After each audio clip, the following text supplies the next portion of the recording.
لو انت من ميدان بقتين بقى اي حاجه بسبعة ونص وافطيره بسبعة ونص، ما تنساش بقى اللايك والشير عشان الفيديو ده ينتشر، واي حاجه بسبعة ونص.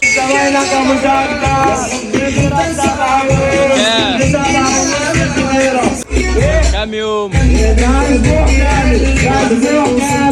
والمكان ده بالتحديد كده اسمه اولاد العجمي، وفي ميدان بهتيم عند فرنة 5 نجوم. ومبدئيا كده بسم الله ما شاء الله الشباب شغال الله اكبر، والعرض عامل شغل يا باشا. وعجبني جدا بقى الشاب اللي عمال يلعب بالفطيره دي بقى ومحسسني ان هي تندوره، فبسم الله ما شاء الله الله اكبر. ومبدئيا كده الشباب دي اتواصلت معانا عشان نروح ندعمهم، فروحنا بقى وصورنا لهم فيديو. فهو العرض بسم الله ما شاء الله بسبعة ونص يا بلاش. يا رب الناس كلها تقدر تستفيد بيه، وشيروا الفيديو عشان يوصل لاكبر عدد من شبرا خيمه والناس كلها تقدر تستفيد بالعرض. فربنا يا رب يصلح حال الشباب كلها ويرزقهم اي لقمه بالحلال. ربنا يرزق يا رب كل الشباب هم والشباب اللي زيهم. وفي اثناء بقى ما انا بصور الفطير كده كان ريحته طالع عليا وكان ريحته جميله جدا. لقيت لك هوبا الراجل راح ساحب الفطيرتين يا ريس وقال لي بس دول بتوع زباين. قلت له تاني هتعملوا فيها نفس القصه وهستنى تاني؟ مش هستنى يا عم الحاج. بس هو بسم الله ما شاء الله شكله الله اكبر.